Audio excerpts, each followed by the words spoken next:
After over 125 countries and over a decade on the road, here's why full-time travel is incredible, but only if you learn how to take care of your mind. Hi, I'm Caroline, a managing editor at Forbes and a full-time traveler since 2014. I've lived through the highs, the lows, and everything in between. Today, I want to talk to you about what full-time travel feels like after over a decade. Not to discourage you, but to show you that you can love this lifestyle and still acknowledge the harder parts, the burnout reality. Travel burnout doesn't mean that you now hate traveling, even though it might feel like it. It just means that your mind and body are asking for a slower rhythm. For me, travel burnout feels like two things. Number one, I lose curiosity. And number two, even beautiful and new places aren't exciting anymore. It doesn't always feel dramatic. It sometimes shows up as this quiet fatigue. When that happens, my solution isn't to stop traveling, it's to slow down the pace. I'll revisit somewhere familiar, stay a little longer, and try to just simplify decisions a bit. It's less about quitting and more about finding my balance again. And I first learned that lesson during one of the hardest, but also the most important chapters of my journey, Christmas 2020.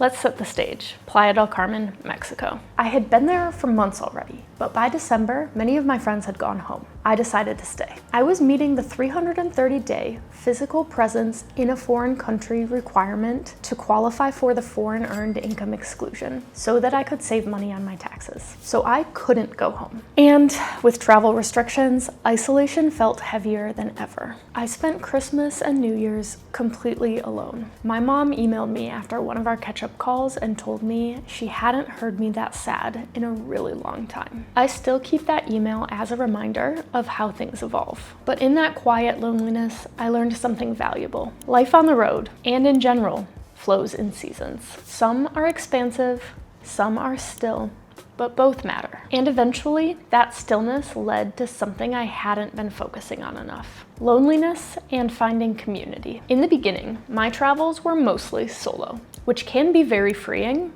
but also isolating. Over time, I realized that community isn't really something you stumble into, it's something you build. For me, that turning point was Wi-Fi Tribe. In 2018, I joined their online community, and in 2019, I joined them in person in Bolivia and Costa Rica. After that lonely time at the end of 2020, I realized that I had to refocus on this community aspect if I wanted to make this lifestyle sustainable. Since then, I've met amazing people through conferences, co-workings, and friends of friends around the world. And now connecting feels easier than ever. It's about showing up for others, but also for yourself.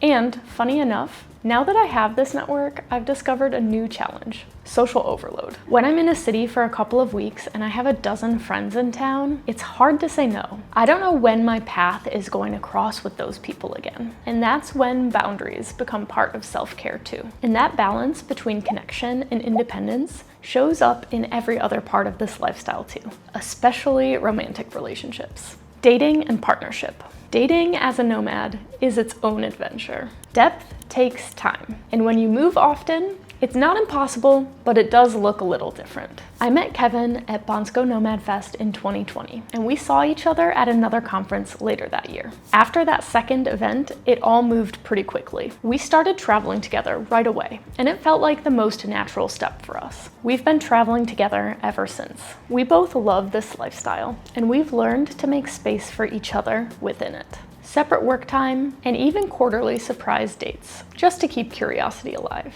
And that's a good reminder for all parts of travel. It's less about the perfect structure and more about those small rituals that keep life interesting. Routines and creating a sense of home. My version of home is my morning coffee, my French press, my coffee grinder, and 15 minutes of quiet. This is one ritual that comes with me everywhere. These tiny consistencies, like a simple work setup you like, cooking your own breakfast, your favorite playlist, they're how you create stability while constantly moving. I used to think that I needed routines to stay anchored, but now I know I just need rhythms. Flexible, forgiving ones. The ones that adapt like you do. And even though those rhythms keep me grounded, there are still times when that weight of constant movement shows up, especially when I lose someone or something I love. Loss and gratitude. I don't miss the stability that most people assume I do, but I do miss my dog. Maisie lived with my parents for years while I traveled.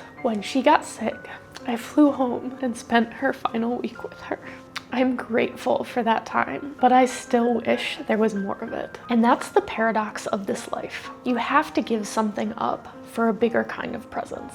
You miss certain moments, but experience others that change you completely. Gratitude keeps that balance in perspective. And part of that gratitude is learning to take care of your mental health, because this lifestyle works best when you protect your energy. Protecting mental health. I've learned that boundaries are what keep this lifestyle sustainable. I try to keep some separation in my work life. My full-time job has its own laptop, which creates a bit of space. My content work still happens on my own devices, so the boundaries aren't perfect, but they do help. When I start to feel overwhelmed, I slow down. Sometimes a mental reset just means a quiet day. Reading, resting, existing. The goal isn't to avoid tough days. They're going to happen. It's to have gentle systems in place so those days don't control you. Still, even after all this time, I have moments that test those systems. 2024 in West Africa is a great example. West Africa, 2024, testing my limits. In 2024, we spent 6 months traveling through West Africa. The Wi-Fi was great. The power, not so much. Some nights, the fans and AC stopped. Laptops died, and I couldn't sleep well for days. Honestly, weeks. After a while, it all caught up with me. I remember thinking, I just want to go somewhere easier. But that feeling didn't mean failure. It's awareness. Knowing when it's time to rest is part of longevity. And longevity is really what this video is about. The art of finding your pace and protecting it. Sustainable rhythms. Over the years, I've slowed down. 2 to 4 weeks in one place feels right now. Balance isn't something you master once. It's something you have to relearn constantly. That's the work, to adjust, recalibrate, and keep going with kindness toward yourself. I still get tired sometimes, but I've never stopped feeling grateful, because the freedom to live this way is still the greatest gift I know. So, the truth about full-time travel isn't that it's easy or hard, it's that it's alive. It keeps changing, just like you. There are highs, lows, and everything in between. But if you learn how to listen to your energy, build community, and honor your rhythm, you can do this for the long haul. If you're already traveling full-time, what helps you reset? And if you're just dreaming about it, what's your biggest question or fear? And for more travel-related insights, follow along.